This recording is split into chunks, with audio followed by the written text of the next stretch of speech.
na ba? Ako na ba si Ivana Alawi? Ba't ang dami nagpapapicture? Ako na ba? Kamukha ko na?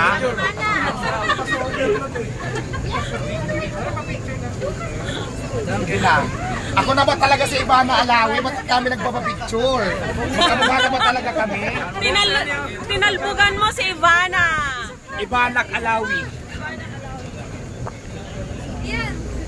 Oh, sige na, mamaya na. Maraming salamat po.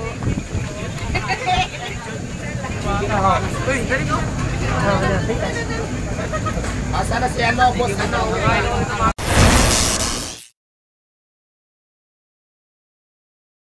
Anong latest? Mas masaya ka ba sa bago mong venue? Ay yes, mas masaya ako ngayon sa bago kong jowa, bagong negosyo, hello. Venue? Yung bago na yung ano mo, lugar? Bagong bagong mino, bagong retoke ako ngayon. Kaya masaya naman ako sa buhay ko, oo. Diwata, may nagpunta na mga artista dito sa marami na, lugar mo. ang dami na. Sinong nataypan mong personality? Nakachika mo na ngayon? Lahat sila, Alex Gonzaga, di ba? Hindi lang artista, mga media, tapos mga vlogger na mga kilala.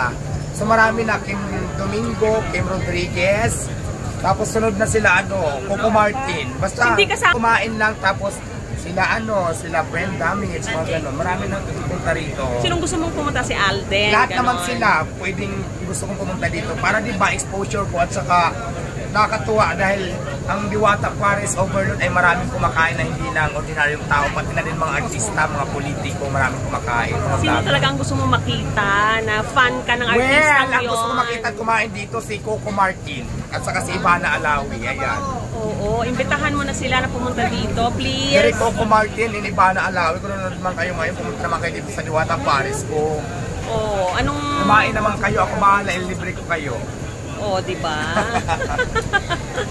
Pero marireach ka pa rin, hindi ka pa rin nagbabago, Diwata.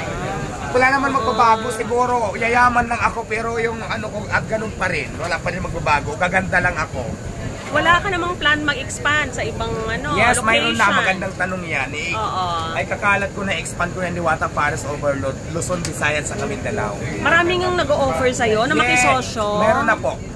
Oo. Nag-sign na po tayo ng contract para po ma-expand yung Diwata Paris sa isang... As in franchise na, parang Jollibee, ganon? Tapos hindi naman, ibang label naman kasi yun. Yung Diwata Paris lang yung gusto mag-negosyo, nakagaya ng negosyo ko, kung mayroon silang pwesto. Pumunta lang kayo sa page ko at doon kayo mag-inquire, nakapost po doon lahat. Page mo sa Facebook? Yeah, page po natin is Diwata Paris Over Fan Page. With 1 million followers na yan. Wala pa, bago pala. 500,000 pala. Oo nga, may panahon ka pa rin mag-vlog. May vlog na pala. Mayroon kasi ang vlog ko naman, imi-imi lang yung sa page lang ako. Kung ano lang yung video ko dyan, yun lang yun. So wala naman akong content ko nitong parisan ko lang din. Paris!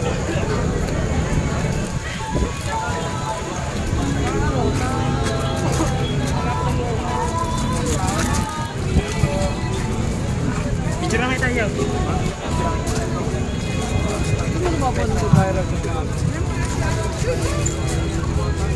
Thank you. Tara. Diwata, hindi ka naman magpupolitiko. Tatakbo na. Tatakbo na? Oo, karirin na natin. Kapal na tayo ng si Uzi. Char lang. Char.